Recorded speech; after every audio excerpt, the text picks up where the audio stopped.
How will Florida State's play calling work going against a North Carolina defense that has a lot of flaws?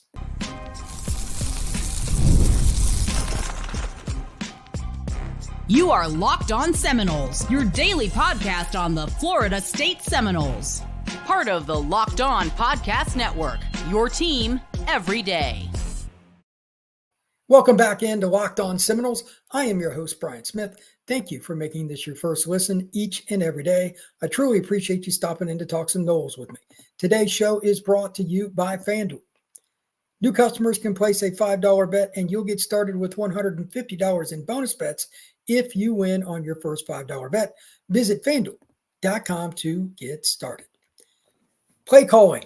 It's something that myself and fans at every level of football typically follow, especially on the offensive side. And that's what we're going to talk about today, because there is a unique chance here against North Carolina to hit some big plays. This is a rush defense for the Tar Heels, giving up just over 141 yards on the ground. That's important to note. But it's more important to note that why. They have some talent up front. I'm going to read off some stats here in a little bit, about 10 minutes, to kind of give you a perspective of some of the individual talents they have. But defense is about a collection of players getting to the football. And much like Florida State's defense, the North Carolina unit has some issues with giving up big plays. In 4 of their games this year, they've been really good at stopping the run. In 3 of them, they've been pretty bad. And in 1, they've been right in the middle. So it's usually feast or famine. To give you an example, they gave up over 300 yards rushing to Georgia Tech 2 weeks ago. And then this past weekend against Virginia, they gave up 7. So the play calling that you use, the scheme, and the personnel, the timing of all of that combined could give Florida State a chance to give their young quarterbacks some play action shots on 2nd and 3rd downs. Could also just be a situation where Florida State finds a groove and runs the ball on North Carolina. It's hard to say which one of their units will show up. But this game will be won or lost with the play calling. And I think that Florida State is just going to have to find a niche, whether it's a specific play, maybe 2, that kind of keeps North Carolina off balance, maybe finds the edge a little bit more with Tofili. Hopefully some of the other guys that get in the lineup, whether it's a receiver or running back, can get outside the pocket. And that also includes the quarterbacks. So I'm going to dive into that a little bit on what I think should happen first, and then we'll go into the stats as I mentioned a moment ago. Number 1, I've been saying this forever, you got to have kind of a bread and butter play. Well, Florida State's run the ball in the interior pretty well at times over the last couple of weeks, including against Miami in the last game. Tofili had a couple nice runs right up the gut, inside zone, gap, doesn't matter which one they want to use. It's similar on what they're able to do. But with the young tight ends, I would prefer inside zone. Now, I know that the lineup has been goofy. Rizzi has been in the lineup. Mo, obviously, at center. They've had Early at guard. I have no idea. Ferguson's played, etc. They've moved so many guys around. 7 different lineups, as denoted by Coach Norvell at this week's press conference along the offensive line. Obviously not ideal. Injuries are the prime reason. But they have to find it, no matter what the reason is. At this point, you just are what you are. You're a mash unit again. It's unbelievable how banged up they've been, but you've got to find a way to run the ball.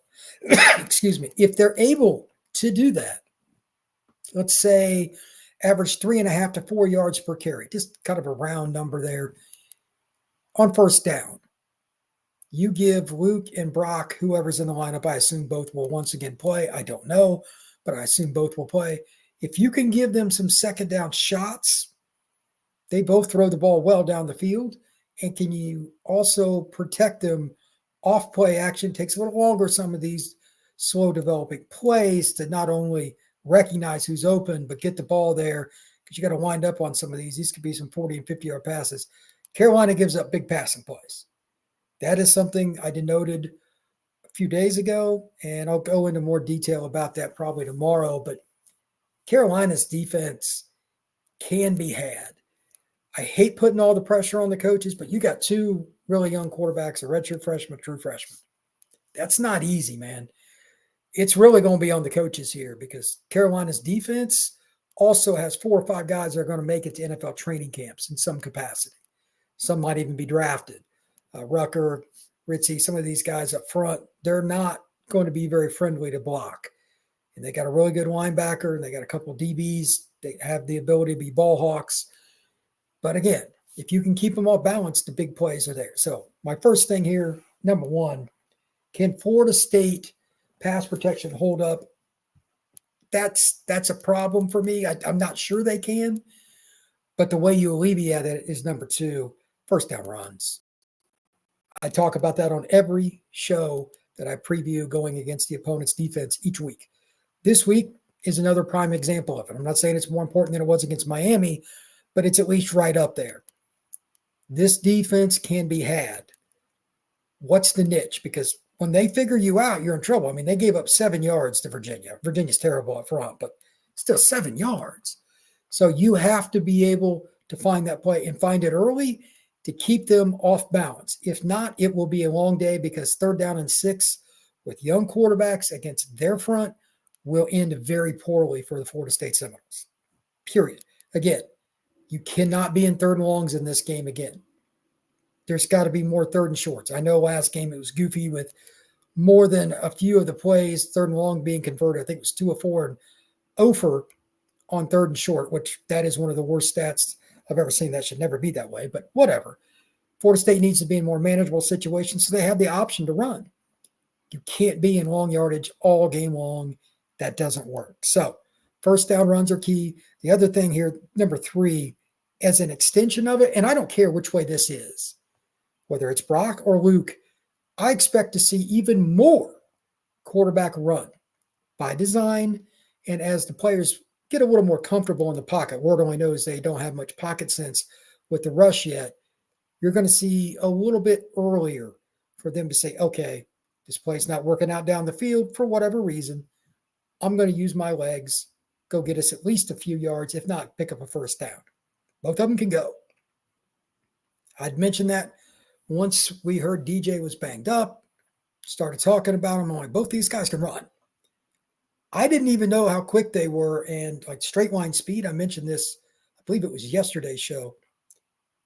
Luke has pretty good straight ahead speed. I'm not surprised that they like using him in that, and Brock's pretty elusive as well. They're going to hit some plays. Wouldn't shock me if there was like a 50-yard touchdown from one of them. In extension with that, this is just something I would like. If you're going to run the quarterbacks with RPO, and by all means, please do, how about some speed option? Get Tofili on the edge, make them respect him, because if you come after the quarterback, he gives that pitch to Tofili, somebody that's as fast and elusive as he is. That kind of play call could be the caveat against, again, a pretty mediocre North Carolina defense that busts the game wide open.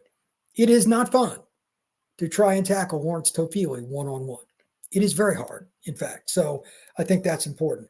Final point here on how they have to attack. And look, this has gotten a little better, but I'm still concerned because I need to see it multiple weeks. The receivers and tight ends got to catch the ball, but now they also need to be more consistent with yards after catch. Jakai's kind of out of this equation. He's been the all-around player this year, but he just needs to be in more rhythm with Luke and Brock.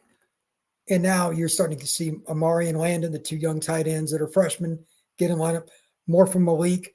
We've got to see the screen game and the short passes end up being not 3 to 5 yard plays. They got to be 8 to 12 yard plays.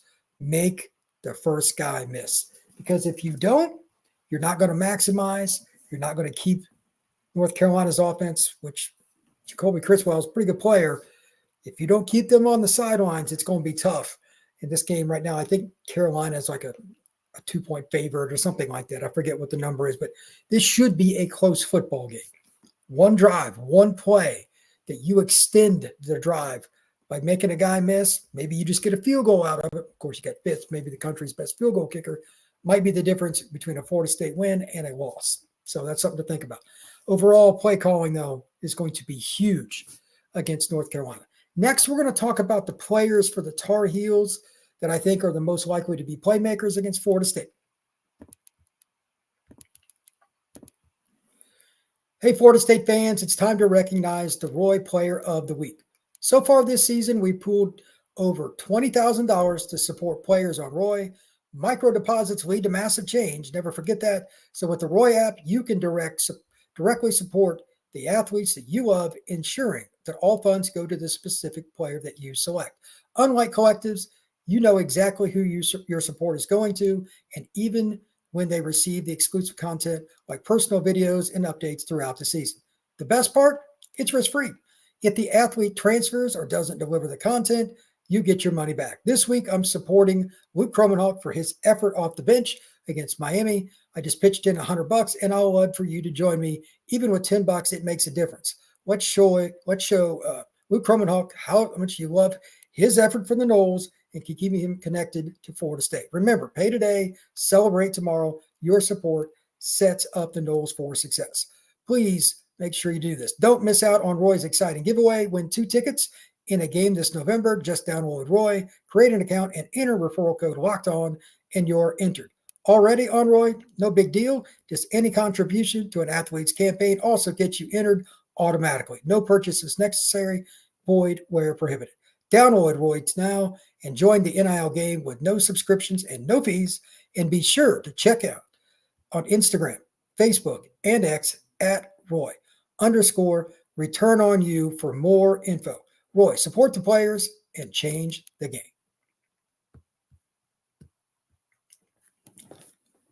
North Carolina does have some pretty talented players.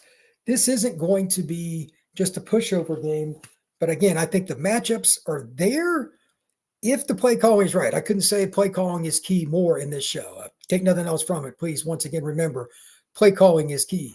These are the guys that I think they got to scheme around and sometimes use their aggressiveness against them. Talk about Florida State's coaches to set up, whether it's Tofili, whether it's Benson, whatever it is, to get one-on-ones or even get in the clear.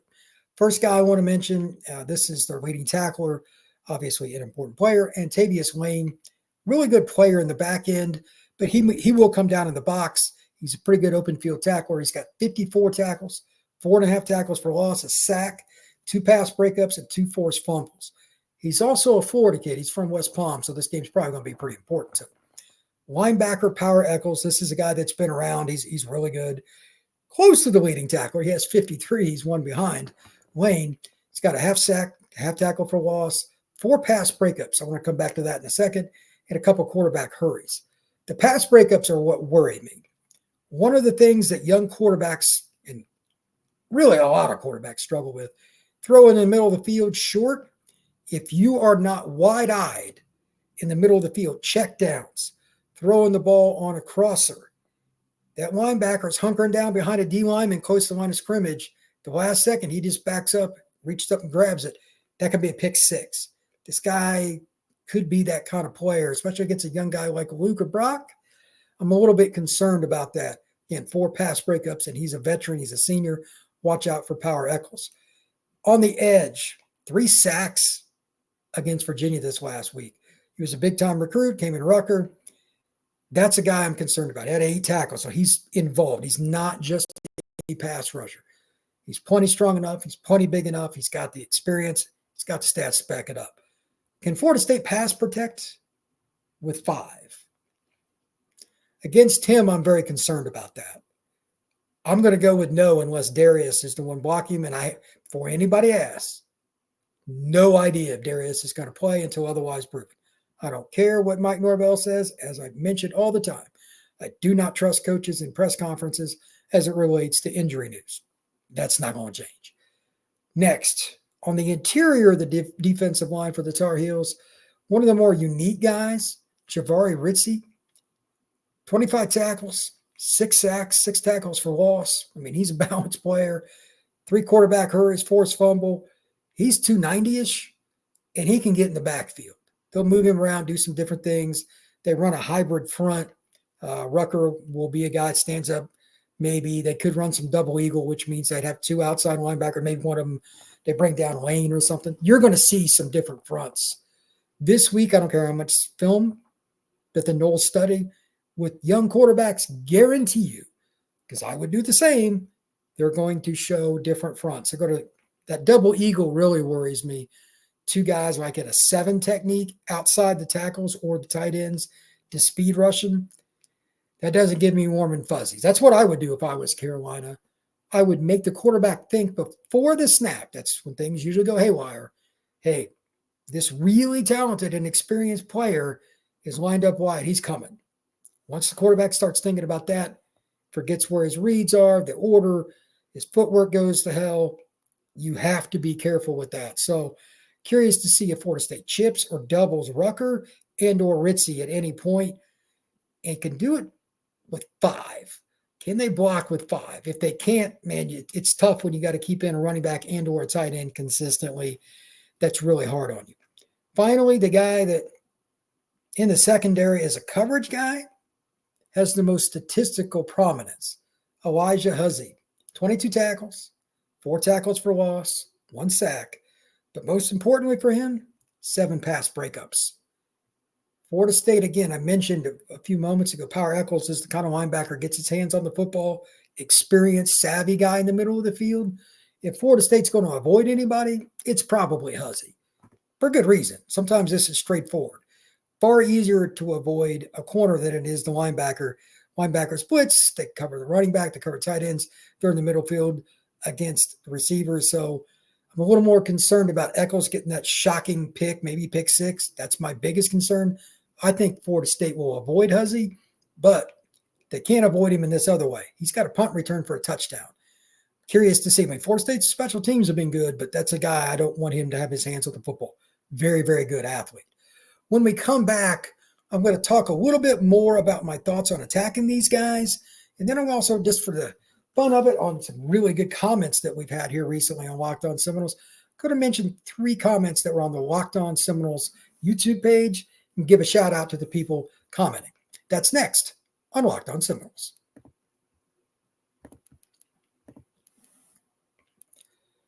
All right, get ready to tackle the NFL action with FanDuel, America's #1 sportsbook.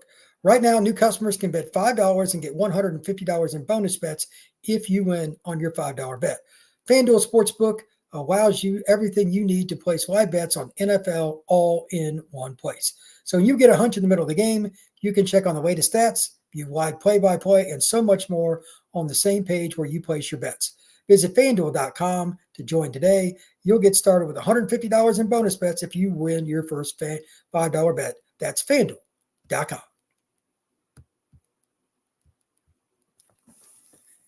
Florida State is going against some pretty talented guys. I just kind of want to reiterate once again, you got to attack these players that I just mentioned, but in different ways. You got to sucker them into a few things. That's important. The play action, the first down run's got to be successful. And they also have to be able to attack some of the other players that haven't been as successful. Again, Georgia Tech ran for well over 300 yards against them. I know part of that is mobile quarterback. Totally get it. But at the same time, realistically, Florida State has good athletes at the skill spots. There's no reason to think they can't hit it 2 or 3 plays, 40, 50 yards outside the tackle and tight end box. Like, there's just not. Tofili on a swing pass, Tofili on a jet sweep. You could run Takai on all kinds of stuff with screens and sweeps. Really basic stuff that doesn't put the onus on Luke or Brock. I don't care who's in the game. Those kind of plays also set up on the perimeter the ability to smash the North Carolina defense in the middle. I know Power Echols is in there, and I respect him as a player, but I don't think they're that great in the middle of their defense. They're just solid. And they do give up the occasional what was that play, kind of like Florida State has this year as a defense when they're trying to stuff an interior run. If Florida State doesn't at least have a couple of gash plays, 20-plus yard runs, traditionally speaking, hand off to the running back through the middle of the line and he explodes through, it will be disappointing. I don't care who starts. I don't care who finishes. I don't care who's in the game at that point or throughout the football game. Florida State needs to hit at minimum 2 explosives, 20 or more yards with running plays, right up the gut or maybe off tackle. Let's expand to that. If you get some extras on like a speed option or, to Keziah or whoever it is that's in the game, that's great. But if you set up those running plays and do it right, execute, they've started to show they can do it. And they did it against Miami. They've got more talent than Carolina does. I would imagine you should be able to hit some yards 150 is like a minimum they should run for against North Carolina, and honestly, probably 200. They're going to hit on a couple of these plays if they stay with it and the play calling is good. With that in mind, I want to talk lastly today about a few comments that I had on the YouTube page. I just want to kind of mention what they say, just read the quote, then I'll comment on it. We have a lot of fun on the YouTube page. If you haven't commented and check out the section, this is a lot of entertainment. So this is from Leftover Gaming, one of the individuals that constantly comes into the live shows and does a great job. This is what he has to say about the coaching staff, and he does not hold back. They need to fire Mike along with Alex Atkins, Randy Shannon, Ron Dugans, and Tony Tokars, period. I understand that would be an astronomical amount of money. However, at this point, they have no choice. Either fire these bums or suffer much more damage and lose off money in the foreseeable future. Mike is just a broken man with zero answers. He's a one-trick pony who's only ever had Jordan Travis, and that's it. Prove me otherwise. What has he done in a Power 4 conference without Jordan behind center? Absolutely nothing. He cannot coach, call plays effectively, develop or recruit. Why is Florida State paying this clown? It's time to cut ties and send this joke back to the G5 school where he belongs. Obviously, Leftover Gaming is not very happy. I have said this many times. I don't think he's the answer, talking about Norvell. But there is $60+ million reason that I don't think he's going to get fired this year. If I'm wrong, I'll gladly eat crow. But Leftover Gaming brings up a good point. It's a lot of money, not just to fire Mike. You got to pay out the contracts for these other guys. How that happens, I have no idea. Who's going to get fired and when? Again, I have no idea. But there is the point that he's making that if you don't make the decision now, it can quite possibly get worse. He thinks it will. I think that's a possibility as well. It's an interesting topic. Next, Dutchy Dog. When I read these comments on firing coaches, and specifically Norvell, do your homework first, please. Norvell received a new 10-year contract early in the year, and his buyout is well over $60 million. Forget it. He's going nowhere for a while. Also, many of the assistant coaches receive both raises and other revised contract terms. Thus, Florida State is in no position to fire Norvell, nor many of the assistants, as they're still recovering financially from firing Willie Taggart. This is the other part I was just talking about, and Dutchy Dog brings up a good point. This is about money. People often think that athletic departments make hires and fires based on winning. That's a part of the equation. What they also do, and at the top of the board, financial gain. Are you going to gain short-term and long-term with all the things that Florida State has going on based on what's happening?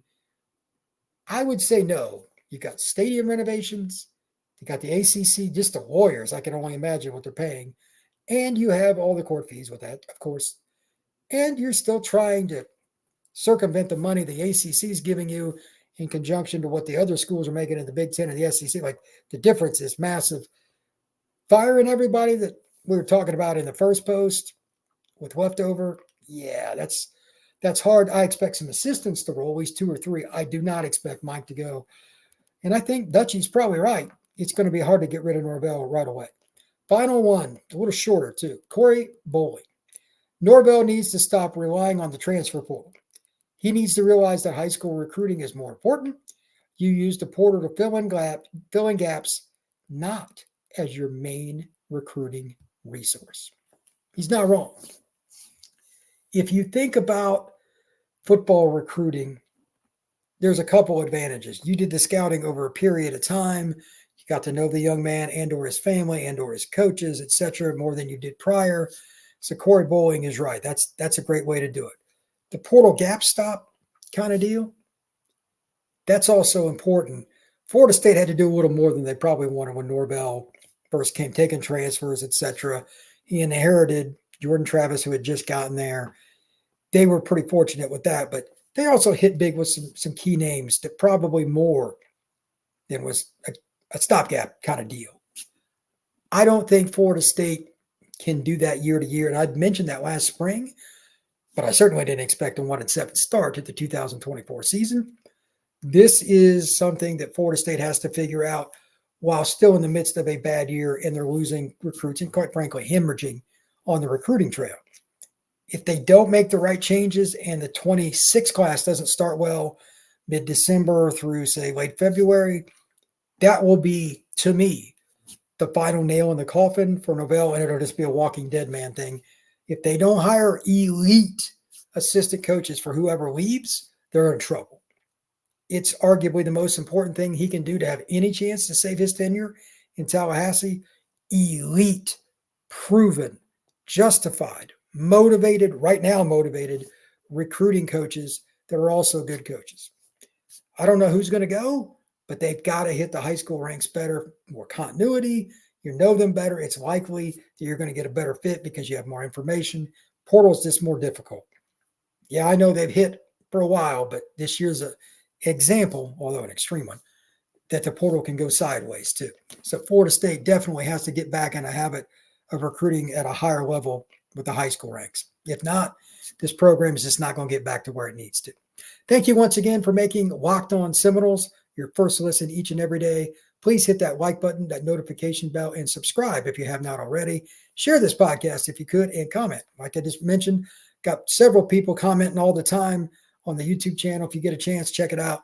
But wherever you get your pods, Apple, Spotify, anywhere you get them, you can certainly download them anywhere you listen to your pods. I'd appreciate it. And next, go check out Alex and Kitten over at Locked On ACC. Everybody have a good one. I'll talk to you soon.